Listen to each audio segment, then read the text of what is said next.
queria, em primeiro lugar, então, dar as boas-vindas a vocês que vieram prestigiar o nosso seminário, Seminário de Pesquisas Aplicadas em Mídia e Cotidiano, que é organizado pelo Colegiado de Professores do Programa de Pós-Graduação em Mídia e Cotidiano, vinculado ao Departamento de Comunicação Social do Instituto de Arte e Comunicação Social aqui da UF. Bom dia a todos, aos presentes à mesa. Eu gostaria de agradecer a oportunidade de estar aqui participando da abertura do seminário de vocês.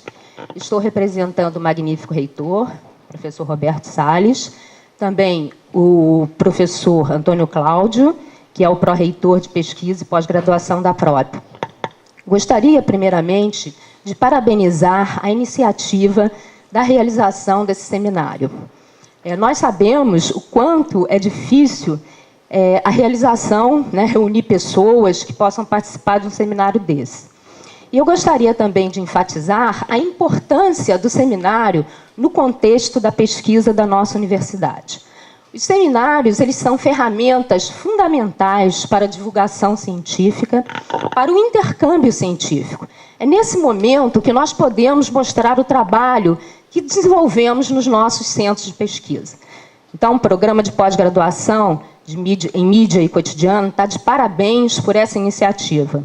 É aqui que nós temos essa oportunidade do intercâmbio científico. Eu gosto de enfatizar bastante essa questão do intercâmbio, porque, de um modo geral, nós ficamos restritos aos nossos laboratórios, aos nossos centros de pesquisa, e esquecemos de mostrar isso para a comunidade científica. Então, o crescimento é muito grande e é uma ferramenta fundamental. Gostaria de dizer também que a UF, a Universidade Federal Fluminense, está enfatizando e dando grande valor ao desenvolvimento da pesquisa, da pós-graduação e da inovação. Nós sabemos que é difícil para as universidades, e principalmente para o Brasil, desenvolver pesquisa, porque é caro. Então, nós temos vários programas que nós implantamos na PROP, orientados para o desenvolvimento da pesquisa e da pós-graduação. O FOPESC, que auxilia na programação de eventos. Eu não sei se o programa de vocês utilizou o Fomento. Eu fico muito feliz por isso, porque nós damos muita importância a essa questão do fomento, a realização de seminário, por tudo, assim que eu já falei aqui a vocês. Temos vários outros tipos de fomento para auxiliar a realização de seminários que têm, como função a troca, o intercâmbio, mostrar o seu trabalho científico. Este ano, nós estamos começando, neste mês, a programação do PDI, que é o Plano de Desenvolvimento Institucional. Este plano, ele organiza vários programas para o desenvolvimento, para custear o desenvolvimento da pesquisa, pós-graduação e outras áreas da universidade. O programa que auxilia os seminários, eles estão dentro do programa do FOPESC. Vamos tentar, este ano, elevar o valor, que nós sabemos que o valor ainda é muito aquém do necessário para a realização dos seminários, mas nós sabemos da importância da realização dos seminários. Tá? Então, quem sabe até a gente possa sugerir um programa específico para apoio a eventos, seminários, workshops, realizados na própria Universidade Federal Fluminense.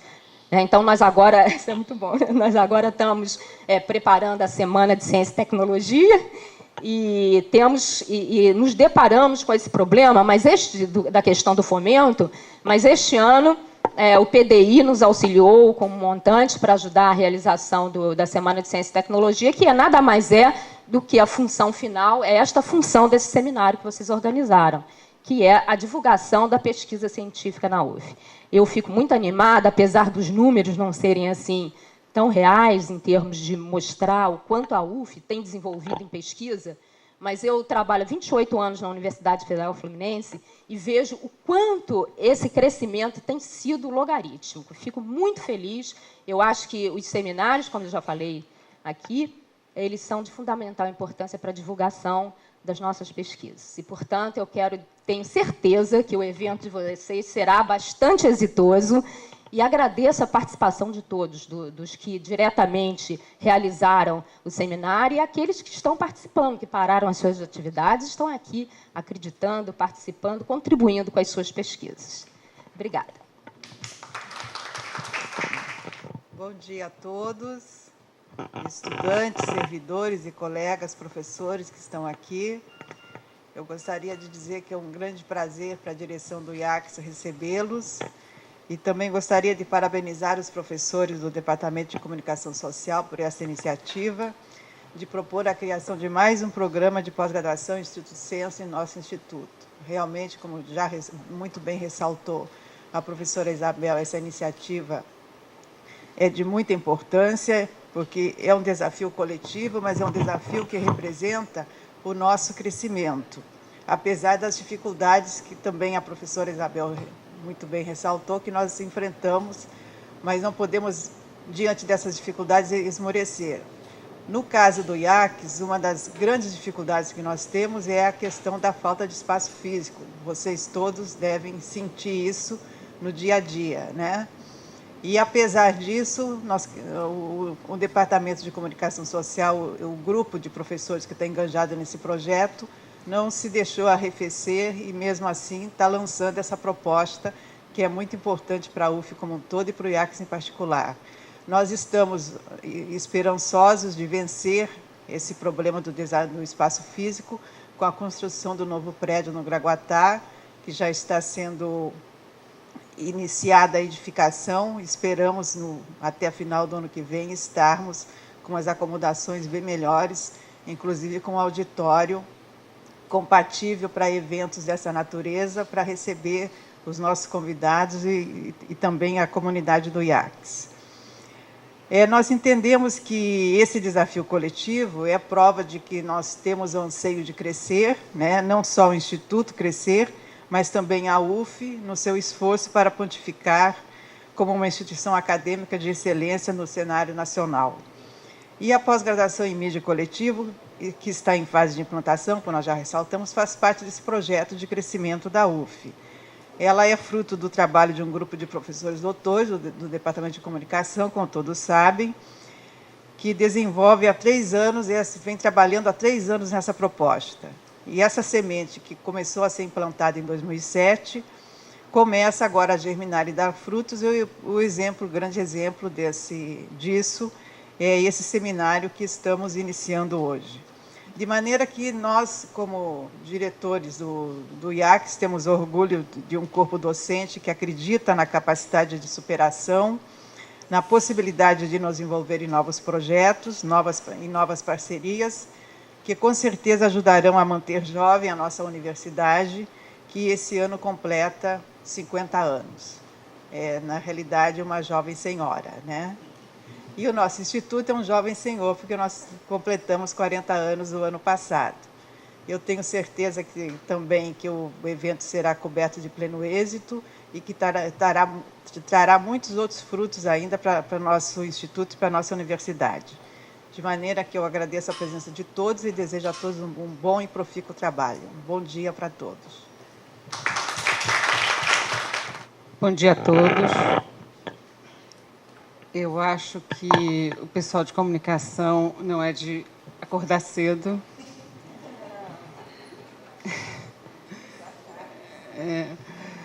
Mas é muito bom ver o Departamento de Comunicação, depois de todos esses anos, de todos os problemas que nós tivemos, né, conseguir realmente concretizar, tá, nesse primeiro passo o seminário e a curtíssimo prazo o programa efetivamente de pós. Eu acho que todos nós que estamos na universidade há muito tempo merecemos isso no Departamento de Comunicação. Tá? Eu acho que nós já tivemos outras oportunidades e faltou, por um momento, o quadro docente que hoje nós temos, e tivemos a oportunidade de formar nesses últimos anos. E o Departamento de Comunicação, que tem um número de alunos bastante grande, uma procura muito grande no ingresso, merecia, tá, a chancela da pós-graduação, merecia a credibilidade e o respeito acadêmico junto à universidade, que eu acho que agora a gente realmente vai ter pelo programa de pós-graduação. Quer dizer, isso para os alunos vai ser bom para a pós e para o Departamento de Comunicação na representatividade junto à universidade.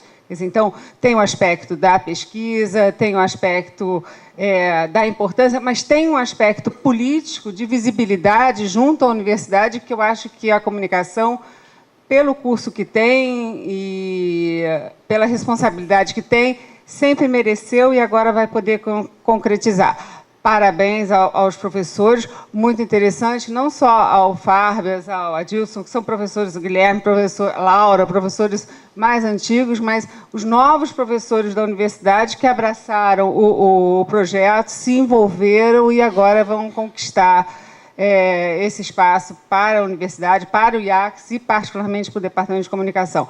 Parabéns, bom trabalho. Eu acompanhei o empenho de vocês, a guerra que foi concretizar, né, o dia a dia das conquistas. Então, parabéns, bom trabalho, e que o trabalho mesmo já começou há muito tempo. Tá?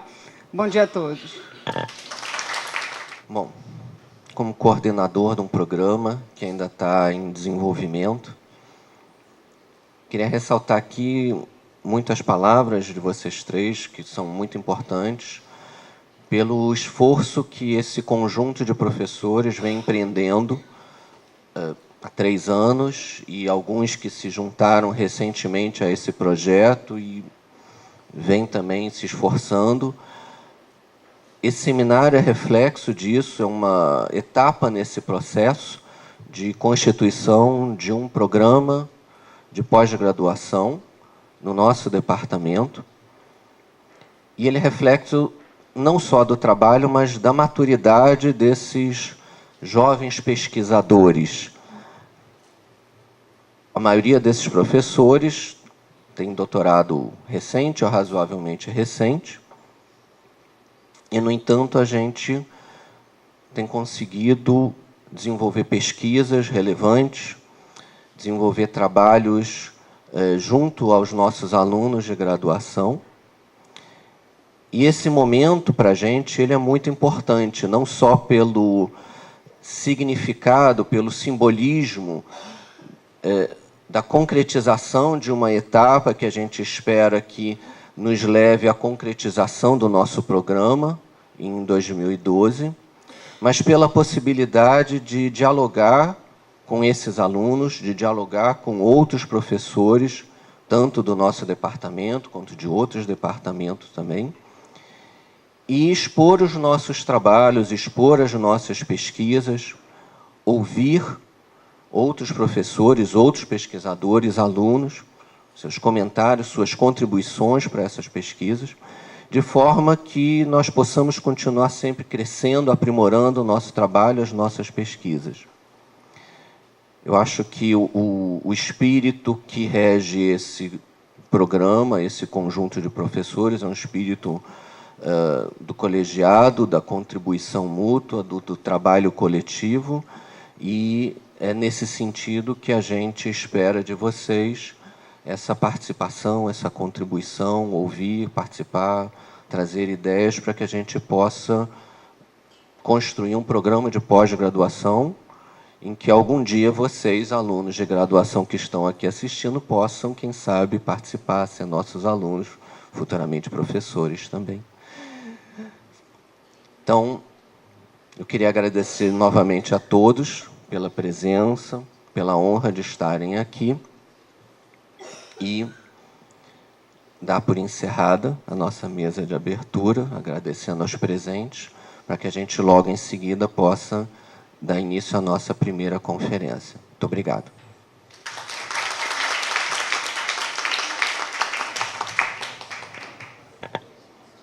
Dando continuidade à programação do Seminário de Pesquisa Aplicada em Mídia e Cotidiano, eu tenho a honra de convidar para a nossa primeira conferência o profesor Gabriel Kaplun. Estoy en Uruguay, en la Universidad de la República, donde tengo allí que dirigir un programa también de graduación en comunicación.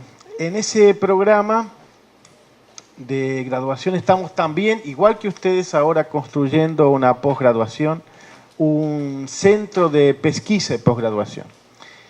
Y al final voy a hablar un poco de esa experiencia también, porque creo que tiene algunas conexiones, algunos puntos de contacto con lo que ustedes están haciendo aquí. Estamos en etapas parecidas, también tratando de construir un segundo nivel de trabajo.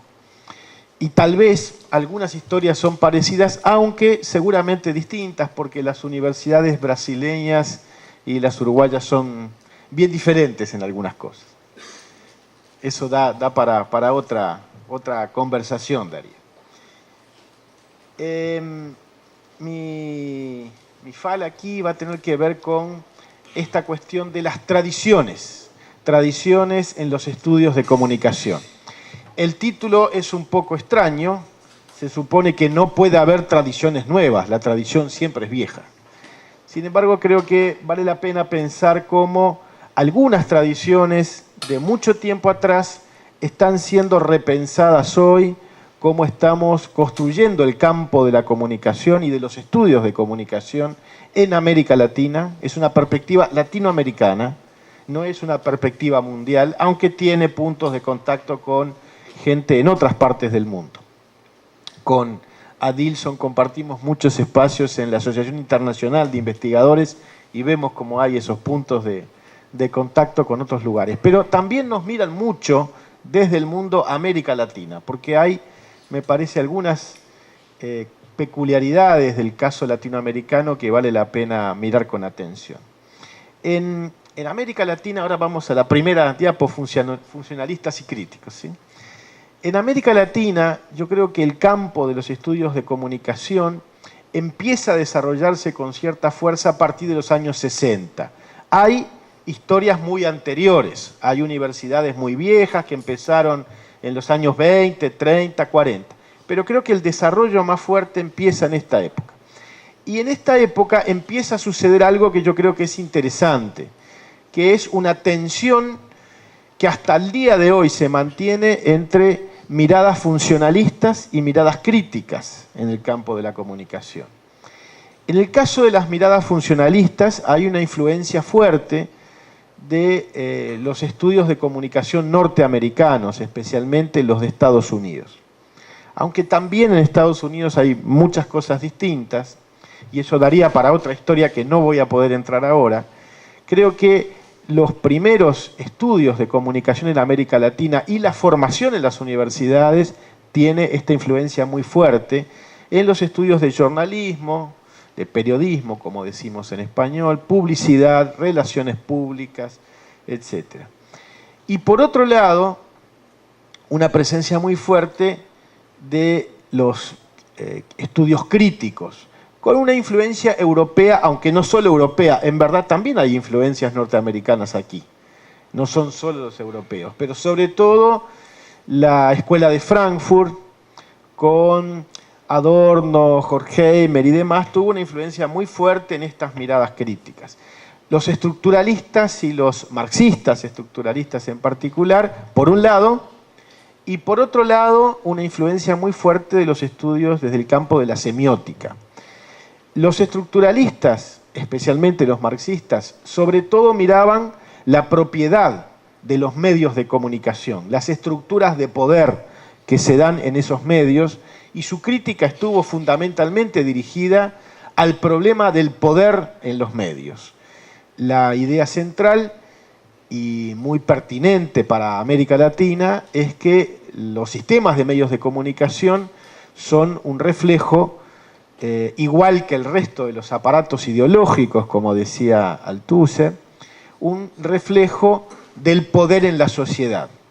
Quien tiene el poder en la sociedad, quien lo hegemoniza, quien tiene el dominio y el control del Estado, también suele tener el dominio y el control de los aparatos de medios. Y muchos estudios en esta época se dedicaron a mostrar eso, y hasta ahora hay estudios de este tipo siempre. Y siguen siendo muy útiles, además. Es una tradición que tiene larga historia y tiene vida, vive hoy. Allí, por ejemplo, son muy interesantes todos los trabajos que hacen distintos grupos de latinoamericanos y algunos europeos viviendo en América Latina. Por ejemplo, los trabajos que en su momento desarrolló Armand Matelar, por mencionar un nombre muy conocido, en este caso un francés que en esta época vivía en América Latina, él vivía en Chile y desarrolló parte de su trabajo en América Latina y en Chile. Pero también aparece una corriente muy fuerte desde la semiótica, y aquí el centro es parecido pero distinto. El poder está visto desde la producción de significados, cómo los medios tienen, en este caso, un poder ideológico y cómo funciona este poder a partir de un análisis del contenido de los medios. Allí hubo, en esto analizar contenidos, distintas corrientes, pero la semiótica fue la matriz inicial más fuerte.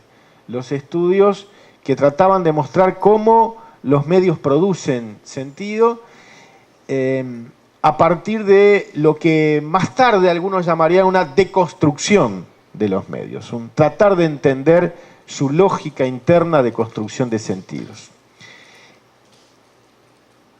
Aquí hubo también una presencia fuerte de distintos investigadores. Por ejemplo, un caso muy conocido y que sigue trabajando mucho en esta línea es el de Eliseo Verón, en Argentina, uno de esos autores de referencia. Pero también otros que vienen de campos intermedios, Héctor Smukler, otro argentino, que sigue trabajando hoy y muy fuerte. Y bueno, hay un grupo muy variado entonces de estudiosos de la comunicación desde estas perspectivas. La teoría crítica y las teorías funcionalistas tenían algunos puntos claros de divergencia y algunos puntos en común que vale la pena remarcar. Un primer elemento interesante para pensar es qué pasaba en las universidades, y ustedes me dirán si sigue pasando hoy, y tal vez pasa aún en las universidades. Y es que hay lo que alguno podría llamar una cierta esquizofrenia universitaria, donde tenemos teoría crítica y prácticas funcionalistas. Y esto tiene una explicación, y es que para los estudios prácticos, por decir así, para la intervención concreta, para la formación profesional, hubo mucho desarrollo teórico y metodológico desde el campo funcionalista y poco desarrollo desde los estudios críticos, que se dedicaron a la crítica, pero no tanto a la construcción de las vidas profesionales. Entonces, la formación profesional quedó mucho más ubicada en el campo funcionalista. Entonces termina habiendo algunas situaciones esquizofrénicas en nuestras universidades, como que, por ejemplo, entre las 9 y las 10 de la mañana tenemos un curso de marketing bien funcionalista, y entre las 10 y las 11 vamos a estudiar a los estudios críticos con la impronta de la Escuela de Frankfurt. Y después tenemos otro rato de funcionalismo y otro rato de crítica, y nuestros estudiantes no sé qué hacen con todo eso en su cabeza después, ¿no? A la hora de trabajar es probable que lo que usen sea el instrumental funcionalista, porque desde las perspectivas críticas no le ofrecimos una alternativa muy clara, y yo creo que ahí hay un problema que hay que resolver. Creo que este es uno, lo voy a retomar después, esta idea, me parece que esta es una deuda que no hemos pagado bien todavía desde el campo crítico. Yo me ubico en ese campo crítico, pero reconociendo que ahí hay problemas todavía. Y junto con la esquizofrenia, la impotencia, podríamos decir. Impotencia en el sentido de que desde la crítica no hay capacidad de construir acción, hay capacidad de construir solo crítica. Somos capaces, parece, de decir qué está mal, pero no cómo podemos trabajar, y sobre todo no somos muy capaces de decirle a quienes llegan a las universidades a estudiar comunicación cómo pueden usar esa crítica en el día a día profesional. Ahí parece que eso no sirve mucho, es más bien como para pensar de noche. Yo trabajo todo el día en una agencia de publicidad y de noche puedo pensar cómo critico mi propio trabajo. No es una situación muy lógica ni muy cómoda, y me parece que ahí hay algo para repensar. Pero hay una coincidencia teórica interesante entre las corrientes funcionalistas y las críticas en sus primeras versiones. Esto no se mantuvo así después. En sus primeras versiones, las teorías críticas coinciden en parte con el funcionalismo en cierta omnipotencia de los medios, en ver a los medios como omnipotentes, aquello que se llamó, y todavía algunos llaman, la teoría de la aguja hipodérmica. Los medios son capaces de inocularnos ideología, de influir directamente sobre nuestra vida, sobre nuestras conductas y demás. Esta influencia directa es adecuada para la mirada funcionalista, pero también resultaba aceptada por la mirada crítica. La crítica, en todo caso, estaba dirigida a pensar cómo se estructura un sistema de comunicación en otras manos, pero imaginando que quien tiene ese sistema en sus manos es capaz de dominar cabezas, ideología, conductas, sociedades. En una relación muy mecánica entre los medios y los efectos de esos medios, en un efecto casi directo. En este sentido, curiosamente, hay cierta coincidencia. Justamente este punto, el de la omnipotencia mediática, es el punto que vinieron a criticar los críticos de los críticos. Una nueva corriente crítica, pero que resulta crítica de los estructuralistas. Y ahí nos vamos a la siguiente diapositiva, que es repasar un poco lo que ha sido la crítica culturalista. Es una crítica de la crítica, una crítica a los frankfurtianos en primer lugar. El caso más claro es el libro clásico, fundacional de esta corriente, que es el libro de Jesús Martín Barbero, De los medios a las mediaciones, y que empieza haciendo una muy dura crítica a ciertos esquemas de los frankfurtianos, no a todos. Ustedes vieron que Jesús Martín tiene un punto de encuentro con los frankfurtianos en Walter Benjamin, ¿no? que creo que debe ser muy usado por ustedes que están en un programa de media y cotidiano, debe ser también para ustedes una referencia porque es de las primeras referencias. Benjamin es un caso raro dentro de la corriente frankfurtiana, pero con el resto de los frankfurtianos, digamos que esta corriente no se lleva bien, empieza sobre todo planteando una crítica muy dura. Y plantea que el pasaje que hace esta corriente, que podríamos llamar culturalista, es un nombre no del todo adecuado, pero creo que ayuda a entender de un cierto campo que se construyó en torno a la idea de cultura, un concepto que venía más desde otros lugares, desde la antropología, desde los estudios culturales, que después voy a hacer una referencia más específica a los estudios culturales, pero una noción, un concepto que fue apropiado desde este campo, el campo de la comunicación, resignificado y reinsertado en este campo con mucha fuerza. Y el pasaje que hace Jesús Martín Barbero y otros autores es desde la estructura como concepto central, la producción de mensajes, de contenidos, y el mensaje como el centro a analizar, a pensar más que estructura, cultura, más que producción, consumo, y más que en los mensajes y sus productores, en la recepción de esos mensajes. Digamos que se paran mucho más del lado del receptor que desde el lado del emisor. Esta es la mirada distinta. Y es una mirada que fue muy productiva. Es el pasaje entonces de la mirada hacia los medios solamente, hacia la mirada hacia las mediaciones, y en las mediaciones sociales aparece, por ejemplo, un concepto con mucha historia y mucha fuerza que es la resignificación.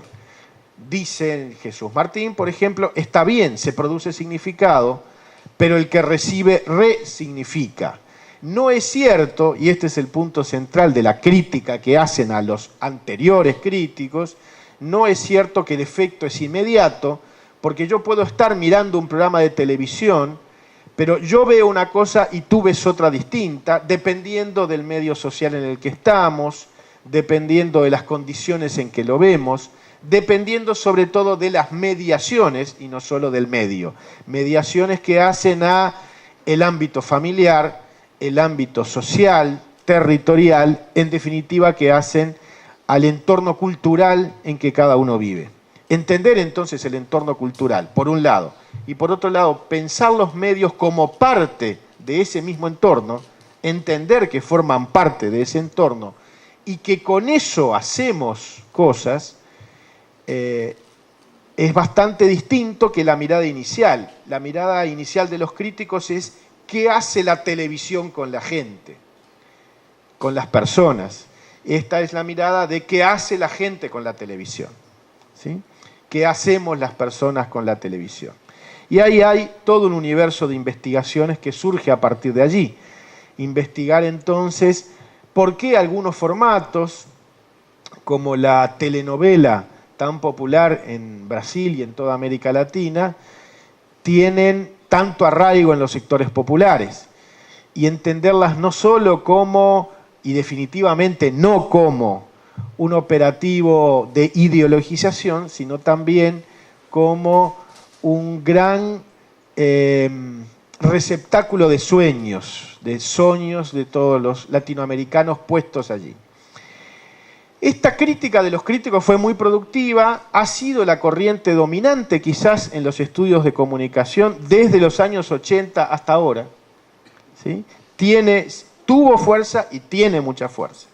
Pero también hay que reconocer que ha habido crítica a la crítica de la crítica, ¿no? Ha habido nuevas críticas a esta corriente también, y quiero hacer algunas menciones desde autores y desde gente que no escribe, pero que critica por abajo, ¿no? Y que también es importante recoger.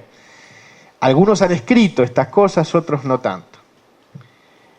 Por un lado, una crítica a que, si bien la corriente crítica original frankfurtiana le daba una omnipotencia a los medios, esta corriente parece darle una omnipotencia al receptor. Y eso parece por lo menos exagerado o tal vez ingenuo. No es tan cierto, dicen estos críticos, ¿no? En esta sucesiva acumulación de críticas, no es tan cierto que el receptor todo lo puede, todo lo resignifica, todo depende de él. No es tan así. Y muestran muchas pruebas de que sí hay una influencia no directa, se reconoce, no mecánica, pero sí una influencia muy fuerte de los medios.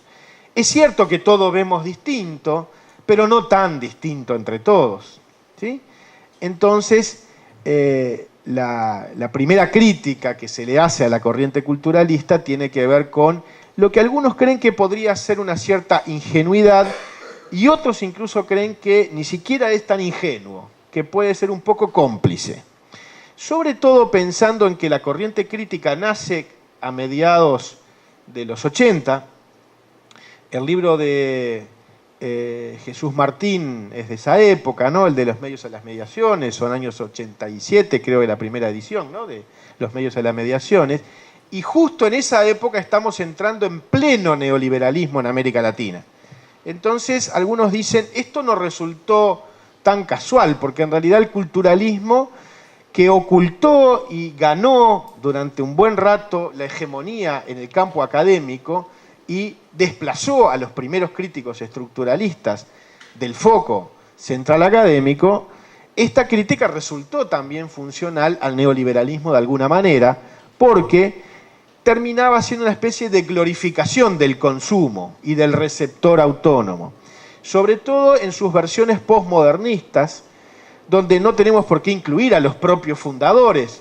Yo creo, por ejemplo, que Jesús Martín no se sentiría muy enojado con esto. Somos bien amigos con Jesús, pero él no aceptaría esta crítica y citaría su propio trabajo con razón, defendiéndose con mucho derecho de esta crítica. Pero también hay que decirlo, porque estas anécdotas valen la pena. En algún momento Jesús Martín sí estuvo en tensión con otros que después vamos a ver, sobre todo los alternativistas, que después me voy a referir a ellos, y tiene que ver con cierta ingenuidad. Esta mirada más posmodernista fue en algún momento decodificada y leída como una mirada débil, de debilitamiento de la crítica, de domesticación de la crítica. Lo que, por ejemplo, Roberto Folari, un amigo argentino, ha llamado Teorías débiles. Hay un lindo libro de Folari, quizás vale la pena que lo lean, que yo sepa no está traducido al portugués, pero se puede, creo que ustedes pueden leerlo en español, que se llama así, Teorías débiles. Y es un estudio básicamente crítico de los culturalistas y junto con eso de Derrida y el concepto de deconstrucción, y lo junta a propósito. Tiene dos partes el libro, una dedicada a la deconstrucción y otra a los culturalistas. Él reconoce que una parte del problema no viene de los grandes autores como Canclini y Barbero, pero también les atribuye cierta responsabilidad. Hay que decir un poco más a Canclini que a Barbero. Y eso tiene también su explicación, ¿no? Digamos que lo exitoso del concepto de hibridación, de culturas híbridas de Canclini, terminó siendo también un motivo de generación de una corriente que tiene algo de eso que ahí yo mencionaba como la glorificación tal vez ingenua del consumo. Pasamos ahora sí.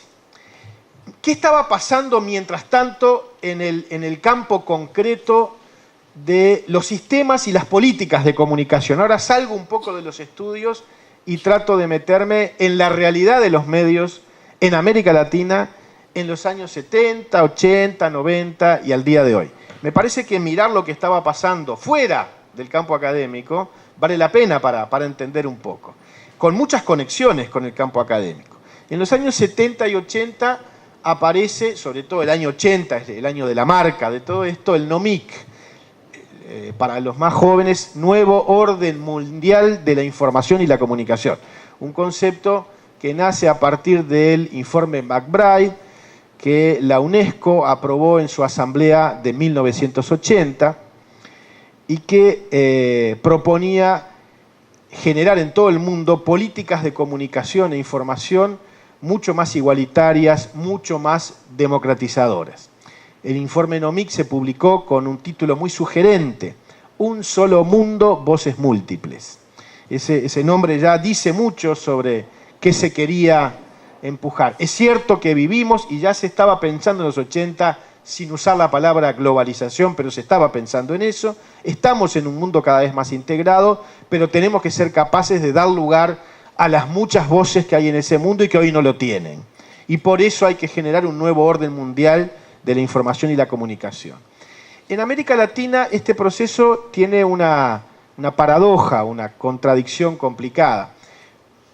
Fueron muchos latinoamericanos que empujaron este proceso. Hay que acordarse que Gabriel García Márquez, el gran escritor colombiano, fue corredactor del informe McBride, pero hubo otros latinoamericanos muy notables, muy notorios en ese trabajo, no tan famosos, pero que trabajaron mucho también en la elaboración de este informe. Y no es casualidad que varios latinoamericanos hayan tenido una presencia fuerte en la idea del NOMIC. Sin embargo, hay que decir que en el mismo momento en que los países del mundo aprobaban el informe McBride en la Asamblea de UNESCO y los países latinoamericanos también lo aprobaron, curiosamente quienes lo aprobaban en América Latina eran dictadores. Había muchas dictaduras militares en Brasil, en Uruguay, en Argentina, en Chile, sobre todo el Cono Sur estaba en plenas dictaduras, con lo cual era obvio que firmaban algo que no iban a cumplir. Digamos que es el progreso manuscrito, el éxito de la escritura, pero no el éxito de la realidad. La relación entre el NOMIC y la academia también había sido compleja. Obviamente muchos académicos, como los estructuralistas, habían tenido que ver con este movimiento, pero era un movimiento que nacía más desde otro lugar, no tanto desde las prácticas de la comunicación. Digamos que el NOMIC era un cierto éxito para los estructuralistas en el sentido de plantear que hacía falta cambiar los sistemas de comunicación. Entonces, mientras se da este avance textual, se da un retroceso real muy fuerte en cuanto a que no solo no se democratiza la comunicación en esa época en América Latina, sino que al contrario, los sistemas de comunicación se hacen aún más concentrados. Es la época también, hay que recordar, en que nacen y sobre todo se consolidan los grandes conglomerados de medios en América Latina. Los casos más notorios es Globo en Brasil, Televisa en México, etcétera, y otros en cada uno de los países más pequeños, como en el caso nuestro. En los años 90 son los años en que se explicita más este discurso. Directamente, toda la idea del NOMIC pasa a ser una idea maldita. En el mundo entero hay que recordar que por esta idea Estados Unidos le quita el apoyo financiero y se retira de la UNESCO. UNESCO quedó bastante pobre después de esto, se quedó sin plata por culpa del NOMIC, ¿no? Por no aprobarlo y por no querer que se siguiera impulsando esto. Es interesante ver lo que pasa hoy con UNESCO y si da el tiempo tengo una mención a cómo esta historia de UNESCO sigue hasta ahora presente. En los 90 entramos en un proceso de fuerte desregulación en todos los planos. La frase típica para pensar las políticas de comunicación es una frase de cuño norteamericano. No hay mejor política de comunicación que la que no existe. La mejor ley es la que no existe. Las mejores regulaciones son las que no existen. Porque todo lo puede regular mucho mejor el mercado y entonces se deja, igual que en otros campos, libre al mercado la regulación también de las comunicaciones y el producto de esto justamente es la consolidación de los grandes conglomerados, la internacionalización de algunos de esos conglomerados y la desaparición de lo que ya habían sido débiles, pero fueron aún más débiles, sistemas públicos de comunicación en nuestros países, que a lo sumo se convierten en aparatos de propaganda oficial.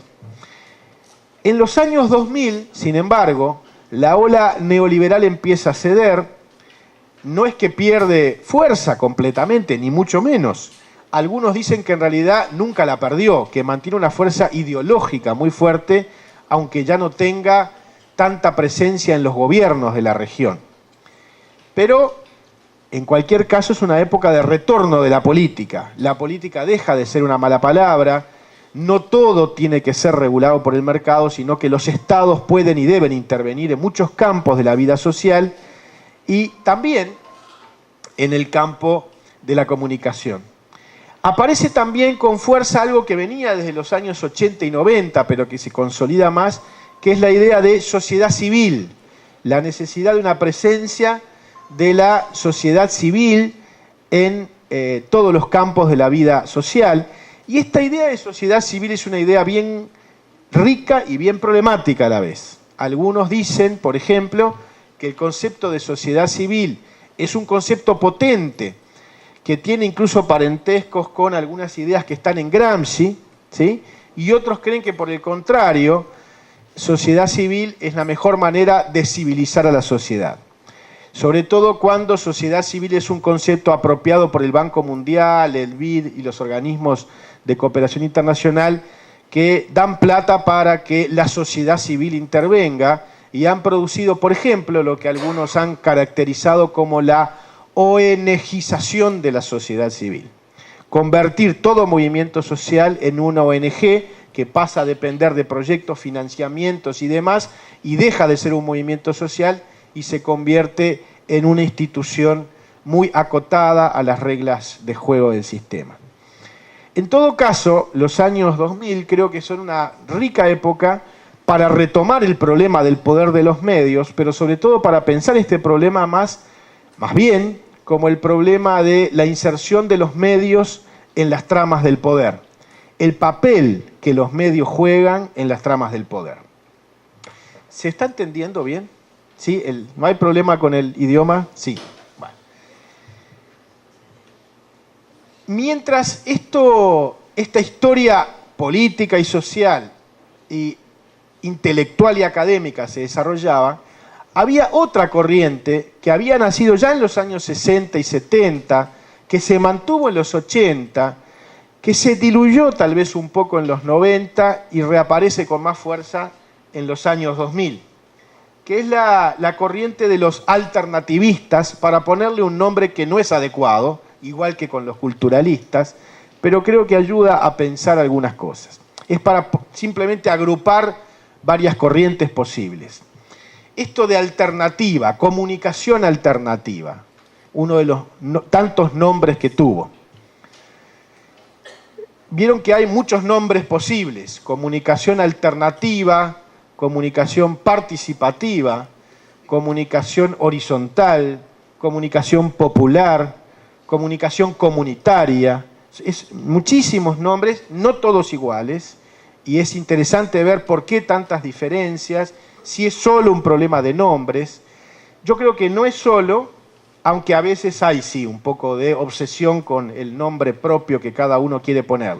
Comunicación para el desarrollo, comunicación para el cambio social, ¿no? Son muchos distintos. Hay pública, hay muchos nombres posibles distintos para hablar de las mismas cosas, pero también de cosas diferentes. Escribí alguna vez algo sobre esto, no voy a contar toda la historia ahora, pero algunas ideas. ¿Qué es lo alternativo?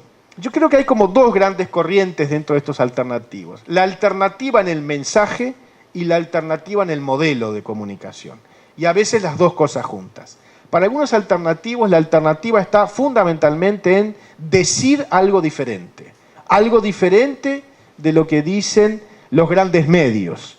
Y eso es lo alternativo. Cualquier medio que diga algo diferente sería un medio alternativo. Pero hay otras corrientes que ponen su foco no solo en qué se dice, sino en cuál es el modelo de comunicación.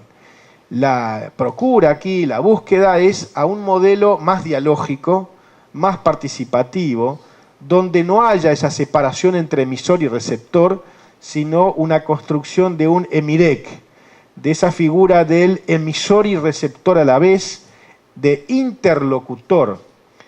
La posibilidad de medios de comunicación, de sistemas de comunicación y modelos de comunicación más dialógicos, y ahí hay una fuerte influencia de un brasileño que no es del campo de comunicación, sino del campo educativo, pero que tuvo mucha presencia también en el campo comunicacional, que es Paulo Freire, ¿no?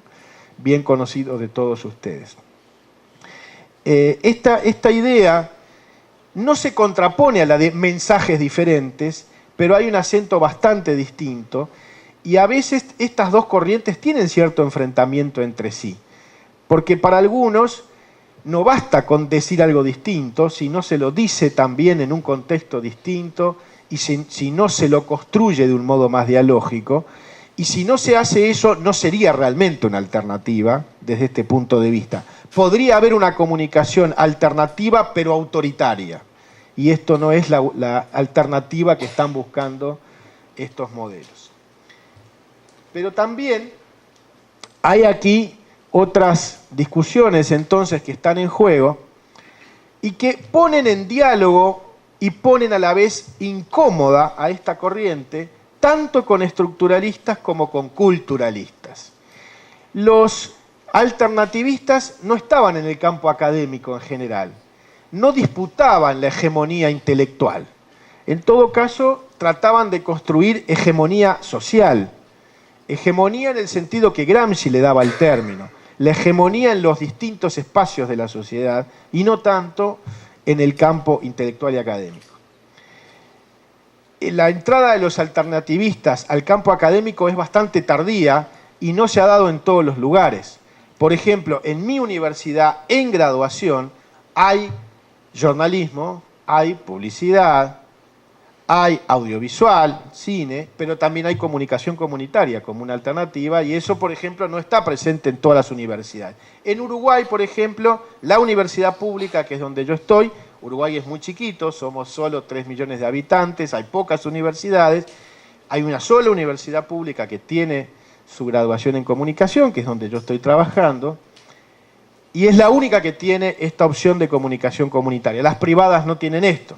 Las privadas en general lo que tienen es relaciones públicas, comunicación organizacional, que nosotros también tenemos un área por allí, y después, si hay tiempo, haré una referencia a esto, porque yo también trabajo en esa área y me parece que hay que trabajar más.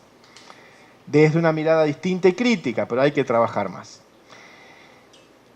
Los alternativistas, por un lado, sí están preocupados por el problema de la propiedad de los medios, pero su obsesión no es tanto y solamente discernir quién es el propietario, que eso ya lo han dicho los estructuralistas y eso comparten con ellos, sino cómo se producen procesos de apropiación de los medios. Esta es tu preocupación central. No volver a contar que hay unos poderosos dueños de muchos medios, sino preguntarse cómo es posible que más gente se apropie del espacio mediático. Por otro lado, sí están preocupados por la cuestión cultural, pero no tanto por la mirada que los culturalistas hacían sobre este campo, en el sentido de la crítica a la mirada al mundo cultural de consumo y apropiación, sino pensar cómo es posible una producción propia desde la sociedad y desde los sectores populares en particular, de mensajes, de medios y de procesos de comunicación donde esos medios y mensajes se insertan. También hay que decirlo, igual que lo dije para los otros casos estructuralistas y funcionalistas y culturalistas, que hay críticas que se han hecho muy fuertes a esta corriente y que algunas de esas críticas tienen, yo creo, bastante razón, o por lo menos marcan problemas que hay que atender. Algunos incluso se preguntan si realmente la corriente alternativista de verdad ha sido capaz de generar una alternativa o ha quedado más como un ejercicio de pequeños grupos que nunca tuvo ni tendrá mayor trascendencia. Por un lado, porque parece que lo que han generado son medios muy pequeños y muy pobres, y algunos dicen además pocos. Es lo que una colega mexicana dice la teoría de las 3P, y que es una teoría que ha sido muy bien aceptada cuando se hizo algún esfuerzo legislativo de crear leyes para el sector comunitario. Está bien que haya sector comunitario de medios mientras sean 3P, pocos, pequeños y pobres. Y entonces algunas leyes han buscado que se mantengan ahí. Por ejemplo, la ley brasileña de medios comunitarios es de ese tipo. Diría que está pensada para asegurar que el espacio siga siendo pequeño, pero algunos dicen que en realidad los propios medios alternativos no han querido salir de ese espacio. Se sienten casi cómodos ahí. Y que a algunos alternativistas les gusta ser un poco underground, ¿no? Quedar fuera del mercado es casi un orgullo. Esto tiene ventajas, pero también desde una mirada gramsciana, una mirada desde la hegemonía, también tiene algunos problemas. No parece haber una disputa en serio por la hegemonía y sobre todo, y esto es interesante, no han sabido pasar muy bien la prueba de fuego, que es algunos momentos donde sí hay posibilidad de generarse sistemas enteros de medios de comunicación.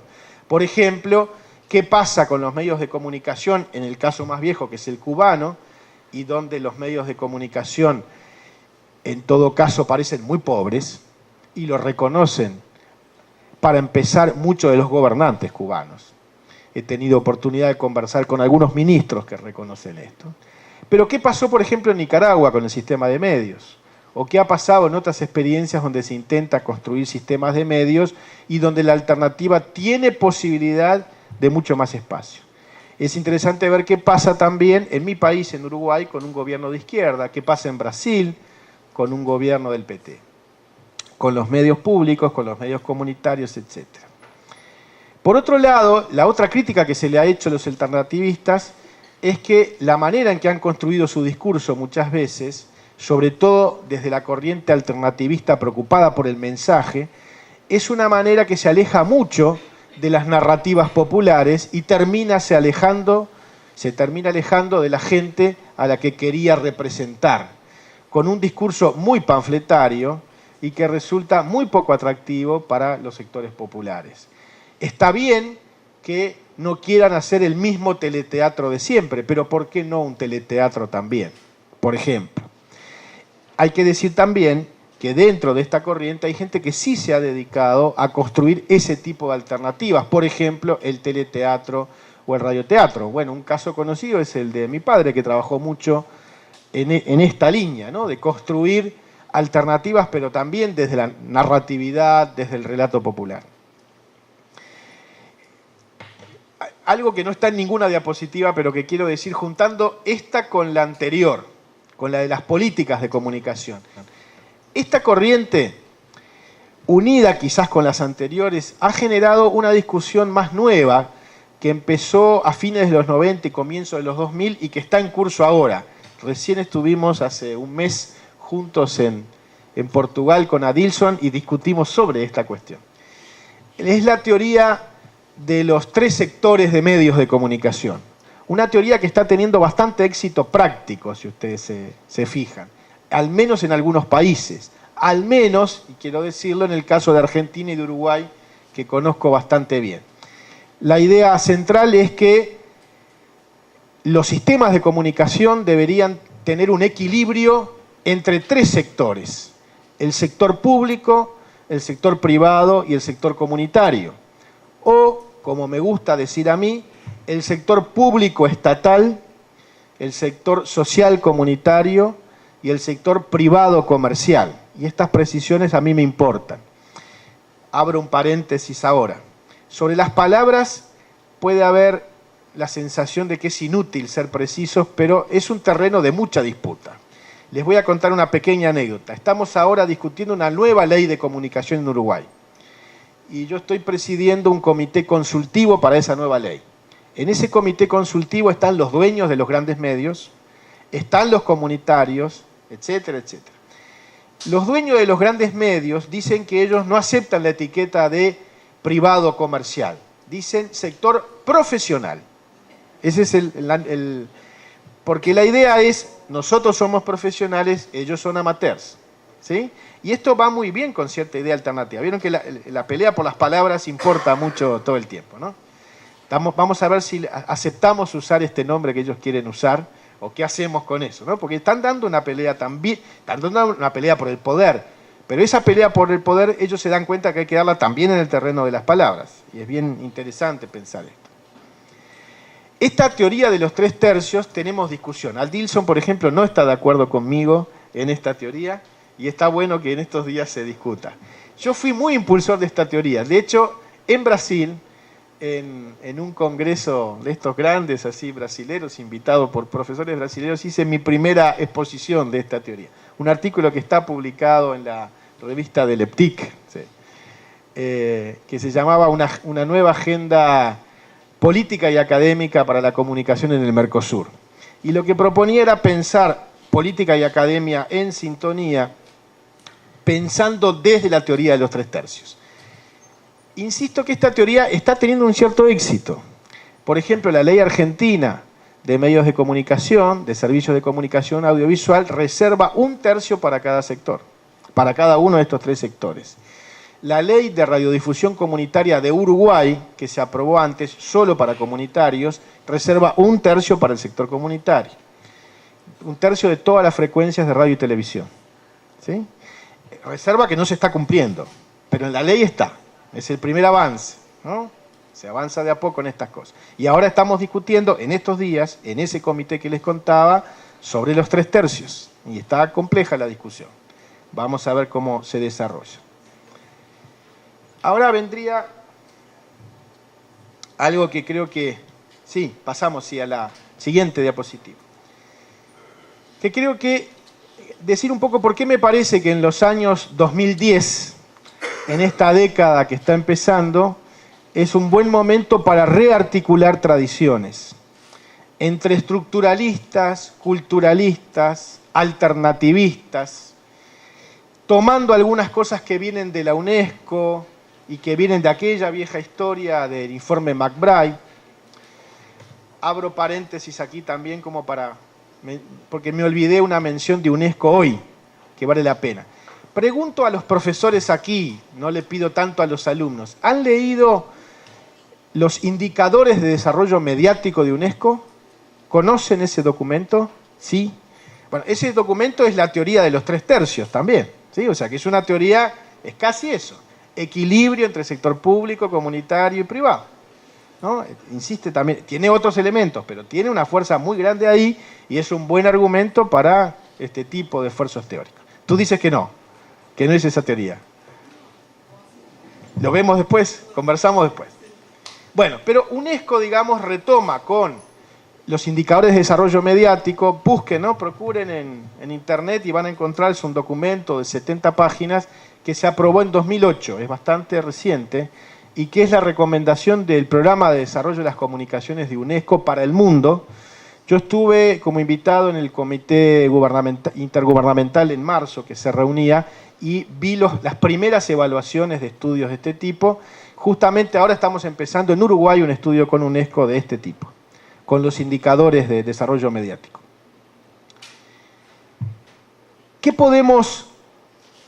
¿Cómo podemos rearticular estas tradiciones y trabajar con ellas? Con las críticas, digo yo, no tanto con las funcionalistas, pero reconociendo que hay algo de las funcionalistas que tenemos que también tomar y saber ser capaces de hacer. Yo digo, me parece que por suerte había ya desde hace tiempo muchos intentos de articular la tradición estructuralista y la culturalista. Menciono tres, alguna conocida de ustedes y otra quizás no tan conocida. Todo el esfuerzo que hizo Bourdieu es bien de este tipo, de articulación entre estructuralismo y culturalismo, podríamos decir. La idea de campo y de hábitus, que no voy a entrar en eso, ustedes supongo que se le hacen estudiar a los alumnos, me imagino. ¿Sí han estudiado Bourdieu? ¿Sí? ¿No? Bueno, creo que deberían, si no. Campo y hábitus son justamente dos nociones muy mixtas entre estructura y cultura. ¿Sí? Hacen un intento de articular mucho estas dos cosas. No voy a entrar en eso. Una idea que es menos conocida a ustedes es la corriente de la sociología clínica. ¿Se conoce aquí? ¿Sí? Algunos sí. La sociología clínica es bien de estos intentos interesantes de articular estructura y cultura otra vez. Por ejemplo, la sociología clínica trabaja con historias de vida colectivas para construir historia social. ¿Sí? Historias de vida personales y colectivas para construir historia social. Yo he trabajado bastante con algunos de ellos, sobre todo con los franceses y canadienses, y es bien interesante los aportes que hay por ahí. Sé que hay algunos grupos en Brasil y parece que por aquí también. El intento de la sociología clínica es mostrar cómo lo individual y lo social se articulan y genera conceptos híbridos muy interesantes la sociología clínica. Por ejemplo, el concepto de Edipo sociológico. ¿Sí? ¿Por qué nos casamos en general con gente de nuestra misma cultura, etcétera, ¿no? ¿Por qué nos enamoramos incluso de gente de nuestro mismo entorno social? O también la neurosis de clase. ¿Qué le pasa a las clases medias cuando bajan el nivel económico y se precarizan? Eso le ha pasado a muchos intelectuales también, que están en pleno empleo precario. Los estudios culturales originales también son una corriente de este tipo. Si ustedes recuerdan, los Cultural Studies británicos, la corriente fundadora, es una corriente de educación popular. No era solamente una corriente de mirada crítica.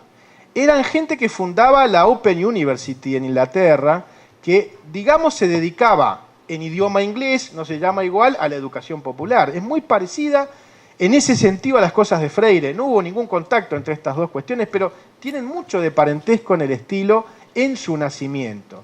Es cierto que después quizás esto perdió filo, sobre todo la versión norteamericana, y algunos dicen que también la latinoamericana.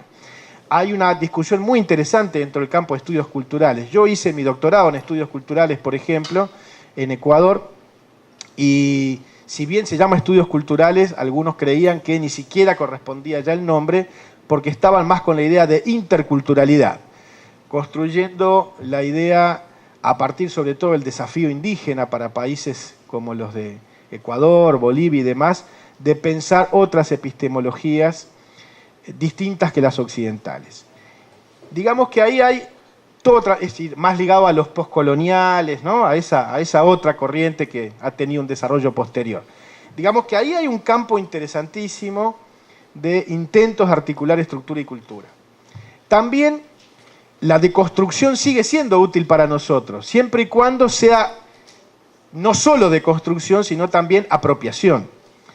Las políticas nacionales siguen siendo un tema, siempre y cuando lo veamos en el contexto de las tramas globales, de medios de comunicación y de poder, y seamos también capaces de generar acciones concretas y locales.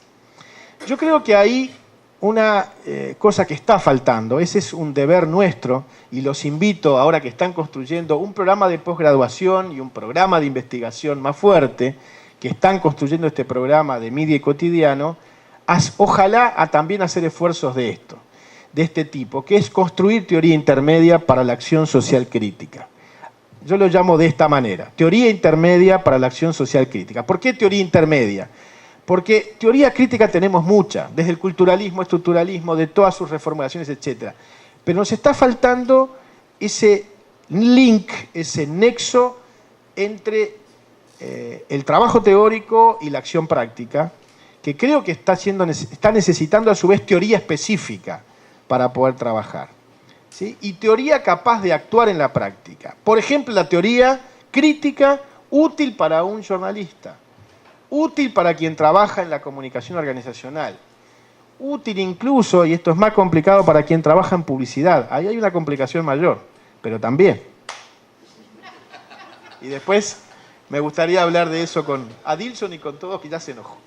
Y está bueno que haya saltado así. ¿Cómo hacer?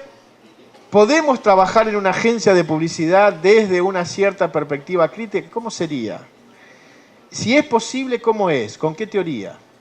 ¿Cuál es la teoría para eso? Esa teoría está faltando. Yo personalmente estoy haciendo algunos intentos de construir algo de eso. Hay una frase muy linda, a mí me gusta mucho, que creo que da alguna pista de por dónde hay que buscar esto y quizás sacarse los prejuicios. Es una frase de Boaventura de Sousa Santos, que dice: el saber moderno, cuando aún volaba bajo, parecía tener 2 alas y un vuelo equilibrado.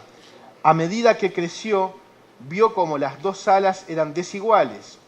Una volaba alto y se llamaba vocación crítica, y otra volaba bajo y se llamaba vocación de complicidad. Los críticos y los cómplices, ¿sí? Hoy de lo que se trata es de criticar sin desertar, afirmar sin ser cómplices. Esta última idea de Boaventura, criticar sin desertar, afirmar sin ser cómplices, me parece que es lo que está necesitando esfuerzos de construcción teórica muy fuertes y que todavía falta. Entonces, para ir cerrando, quiero contarles algo de lo que estamos haciendo en nuestra universidad muy rápidamente porque ya el tiempo se fue. Vamos a la siguiente. 2 diapositivas finales para contarles el programa de investigación que estamos construyendo y un proyecto de investigación en particular que estamos iniciando a manera de ejemplos y para conectar esto con la construcción académica, con la construcción de programas de investigación y posgraduación, es decir, para conectar con el esfuerzo en el que están ustedes también y que puede tener algo parecido. En mi universidad estamos construyendo ahora un programa, se llama PRODIC, Programa de Desarrollo Académico de la Información y la Comunicación. No importa el nombre, es un nombre feo, pero que tiene una razón de ser, una historia muy peculiar ahí. ¿Por qué lo llamamos así? No importa aquí, no se entendería. Ese programa tiene 2 líneas prioritarias: sociedad de la información e industrias creativas y políticas de información, comunicación y cultura. Estas son sus 2 líneas principales de trabajo y sobre esas 2 líneas se está construyendo proyectos de investigación y una maestría, un maestrado en comunicación e información. Es un programa compartido con mucha gente, es un programa muy interdisciplinario. Hay gente de comunicación, hay gente de información por el lado de bibliotecología, archivología, etc. Ese es un socio importante de este proyecto. Hay gente de sociología, de antropología, de ciencia política, de estudios culturales y de ingeniería. Sobre todo ingeniería eléctrica, todos los temas de radio, televisión y demás, y muy fuerte los ingenieros en computación, informática, ¿sí? Ahí es el grupo más fuerte, es el de informática. El núcleo duro es información y comunicación, los bibliotecólogos y los comunicadores, ese es el núcleo inicial. Pero hemos ido asociando a este programa sociólogos, politólogos, ingenieros, etc. ¿Sí? No está educación ahí, es cierto, hay educadores de comunicación que están ahí, como el caso mío y otros colegas, pero no está presente propiamente educación. Los hemos invitado y hasta ahora no entran fuerte. Estamos esperando que entren más. Es un programa también que ha buscado ser construido con fuerte articulación social y articulación política. La articulación social, ¿por qué? porque cuando hizo su primera llamada, su primera convocatoria, ¿no?, el edital de proyectos de investigación, puso como una de las condiciones que daba puntos, ¿no?, puntos para ganar proyectos, articulación social, y caracterizó esta idea, ¿no? Iban a ser mejor calificados los proyectos que previeran participación de actores sociales en alguna de las etapas del proyecto o en todas las etapas, en el diseño del mismo proyecto, en el acompañamiento y seguimiento, en el uso o en la implementación o en todo esto. Y algunos proyectos en general tienen una impronta fuerte de este tipo. Junto con eso, además, iniciamos, no exactamente en este programa, ahí lo que hicimos fue asociar a todas las universidades que tienen programas de comunicación, también a las privadas, en el Estudio Nacional de Desarrollo Mediático con los Indicadores de UNESCO. Esta es otra investigación que se sale de este programa, pero que la vemos muy asociada al programa. Contar con un estudio de ese tipo, con los indicadores de UNESCO, tiene sobre todo una importancia política para nosotros, no académica. Es un esfuerzo con claro fin político.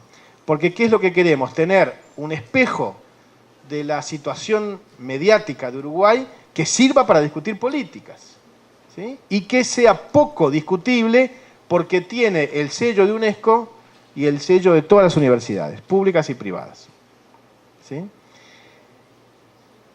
Y también hay un esfuerzo de recuperación metodológica en el sentido de repensar las metodologías. Hay proyectos de investigación muy clásicos, pero también estamos procurando que haya muchos proyectos de investigación-acción y algunos son de investigación-acción participativa, con límites a veces a esa participación, en esa tradición tan latinoamericana de la investigación-acción participativa, pero que fíjense, y esto es interesante, la investigación-acción, no la investigación-acción participativa, tiene un fuerte origen norteamericano, y ahí hay una corriente bien interesante que vale la pena recuperar en esto. Y podríamos decir también que es una investigación implicada, como le gusta decir a la gente de la sociología clínica. Es decir, que acepta trabajar desde gente que está implicada también en el campo de la acción social y política. Y me voy a la última diapositiva y con esto cerramos. Que es contarles un poquito justamente un proyecto de investigación en el que estoy trabajando ahora, que es un proyecto sobre los medios comunitarios en el nuevo contexto regulatorio. Nuevo contexto regulatorio porque tenemos desde 2008 una ley de radiodifusión comunitaria y queremos ver los impactos que esa nueva ley está teniendo y qué puede pasar en el futuro y cómo mejorar el futuro a partir de ahí. Esta podríamos decir que es una investigación muy implicada porque varios de los investigadores han sido protagonistas del proceso de la creación de la ley, de la aprobación de la ley y de la implementación de la ley. Es bien interesante lo que está pasando en la implementación, sobre todo.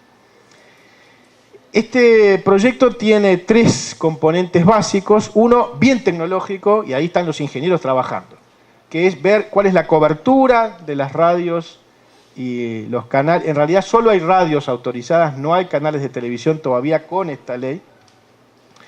De las radios autorizadas, y cómo está haciendo y cómo se puede resolver el problema de distribuir frecuencias de radio y televisión en el contexto actual y en el futuro digital, con la digitalización de frecuencias. ¿Qué pasa con la distribución de las frecuencias y cómo se puede asegurar ese tercio que hoy no se está respetando del espectro para los medios comunitarios? Hay también un área bien política, y ahí tenemos politólogos trabajando, pero también comunicadores. En todos trabajamos comunicadores siempre, pero hay un área política con politólogos trabajando y con sociólogos que está reconstruyendo los actores del proceso de creación y aplicación de la ley, sus discursos, cómo se construyó la política, legislación comparada entre países y dentro de Uruguay, esa ley en relación con otras leyes y esa ley en relación con otras leyes en Brasil, en Chile, en Argentina, en otros países de América Latina y del mundo también, pero sobre todo los latinoamericanos. Y quizás el punto más interesante es la aplicación de la ley, que está siendo bien interesante y bien difícil, porque ha creado una institucionalidad muy particular. Esta ley creó un consejo asesor honorario integrado por distintos actores sociales y políticos que tienen que opinar obligatoriamente ante la asignación de frecuencias, y además hay audiencias públicas cuando hay disputa por espectro que no se puede satisfacer. La sociedad local debe opinar y este consejo debe opinar. Digamos que es una experiencia bastante interesante de regulación social del espectro radioeléctrico, ¿sí? Es bien complicado. Fíjense que a la primera, siendo un país pequeñito, Uruguay, se hizo una primera convocatoria de medios que ya estaban funcionando. A ver si todos entraban en la ley o no. Porque la ley dice con mucha claridad que es un medio comunitario y deja fuera algunas cosas. Por ejemplo, no entran los religiosos. Y esto es todo un problema bien complicado, porque hay muchos religiosos. Se presentaron más de 400 y hasta ahora se han aprobado menos de 100. Y no parece que se vayan a aprobar mucho más de 100. Porque muchos de los que se presentaron parece que no, desde el punto de vista del propio Consejo, integrado por los propios medios comunitarios, no encajan en esta categoría. Y hay un área de investigación propiamente comunicacional, el área fuerte que solo atendemos los comunicadores, digamos, aunque también con ayuda de otros, y que busca trabajar sobre lo comunicacional y lo comunitario. Volver a pensar qué es un medio comunitario, y ahí va a venir la discusión con Adilson, comunitario, público, etcétera, ¿no? Toda esta cuestión, ¿qué es eso? ¿Sí? Y cómo la ley se ha puesto en acción, qué entendió el Consejo Honorario por medio comunitario. Aquí hay una pregunta siempre muy fuerte sobre esto. ¿Es la comunidad que hace un medio comunitario? ¿O es el medio comunitario el que construye comunidad? Muchas veces parece que es más cierto lo segundo que lo primero. Uno sale a buscar, dice, este es un medio comunitario porque es de la comunidad. Y uno sale a preguntar, ¿y dónde está la comunidad? ¿Y cuál es la comunidad? Y peor aún, ¿qué es una comunidad? Y no está claro. ¿Y dónde hay una comunidad? ¿Qué cosa es eso? Uno tiene la impresión que en toda aquella discusión que yo mencioné sobre participativo, popular, comunitario, alternativo, etcétera, había una discusión pendiente que es la que seguimos dando todavía y que hay que dar, vale la pena dar. Por ejemplo, yo creo que comunitario, en buena medida, más que una esencia que se puede encontrar, es una voluntad de construir sociedad de un modo diferente. Es más eso que la constatación de algo que existe. Por eso yo diría, en general, lo que pasa no es tanto que la comunidad hace un medio, sino que el medio intenta construir esfera pública, y es otro de los temas que ustedes van a discutir en este seminario, esfera pública capaz de ser constructora de una manera de estar juntos, de vivir juntos, en un mismo territorio o a veces en territorios distintos, porque no toda comunidad está ligada a un territorio, pero construir juntos maneras de convivir distintas que las dominantes en las sociedades capitalistas, posmodernas, posindustriales, etc. Y que ese es el intento que está allí. La pregunta entonces es si ese intento es válido, si ese intento es posible, qué resultados se está dando y si justifica abrir un sector de medios comunitarios para construir este intento o es un intento vano, o si hay maneras mejores de conceptualizar esto desde la noción de lo público, y me parece que es una discusión que vale la pena. Por eso insisto, de vuelta, esto es teoría intermedia para la acción social, no es solo una discusión teórica, porque después tiene consecuencias en una ley, tiene consecuencias en la aplicación de esa ley, tiene consecuencias en la acción y construcción de medios concretos. No es una discusión inocente entonces y solamente de libros, escritorios y universidades. Este proyecto entonces va a analizar los discursos y las prácticas y modelos de los medios comunitarios, pero también, y esta va a ser la pregunta más dura, las comunidades y su relación con los medios. Vamos a salir a preguntar a las comunidades, entre comillas, ¿no? No sé si no sabemos si son comunidades. La gente que vive ahí donde está el medio comunitario, vive en la zona donde la radio puede ser escuchada. Y vamos a preguntarle si la conocen, si la escuchan, pero además, en el caso de que la conozcan y la escuchan, si la sienten propia y que es propia para ellos, si se la apropiaron, qué es participación, qué es acceso, qué es apropiación para esta gente. Este trabajo lo estamos haciendo, yo diría, en una línea de investigación colaborativa, más que de investigación participativa. Muy implicada, porque varios de los que estamos allí hemos tenido que ver con esta historia, o tenemos. Por ejemplo, me olvidé de decir, hay un abogado también que trabaja con nosotros, porque los aspectos legislativos nos importan mucho, y el abogado justamente es el que ha presidido, el presidente del Consejo Honorario de Radiodifusión Comunitaria. O sea que conoce bien esta historia. Y otro compañero de la universidad integra este consejo, pero además creamos un grupo referente muy interesante, hemos tenido hasta ahora 2 reuniones con ellos, que es un espacio súper rico. Cuando empezó el proyecto, con el proyecto ya aprobado, financiado y demás, convocamos a gente de las radios comunitarias, algunas personas, no es una multitud, son apenas una docena de personas que las elegimos con mucho cuidado y que es nuestro consejo de investigación, digamos. Y que nos resulta muy útil para ayudarnos a pensar y a saber si vamos bien o si vamos mal, y que además a cada rato los estamos consultando por algo, a veces muy práctico. Ayer, por ejemplo, llamé a uno de ellos para preguntarle, a ver, él cuánto creía que realmente es el alcance real de una radio que tiene 30 metros de antena y 30 vatios de potencia, qué es lo que realmente les autorizaron a las radios, qué alcance real tiene, porque teníamos todas las versiones, de que eso llegaba a 1,5 kilómetros, a 6 kilómetros o a 15 kilómetros, y al final no sabíamos con qué quedarnos, y ni siquiera el ingeniero estaba muy seguro. Y le preguntamos a ellos que están en la vida concreta y real a cuánto llegan realmente sus radios. Este grupo referente entonces es nuestra ancla, nuestro cable a tierra continuo para discutir todas estas cosas, para ir avanzando en este proceso. Bueno, esta es la manera que estamos entonces llevando adelante este proyecto. Este es un poco lo que quería contar en esta perspectiva que trata de recuperar una historia, viejas tradiciones que yo creo que tienen vigencia, pero que trata sobre todo, insisto, de construir esta idea de afirmar sin ser cómplices y criticar sin desertar que planteaba Boaventura. Muchas gracias.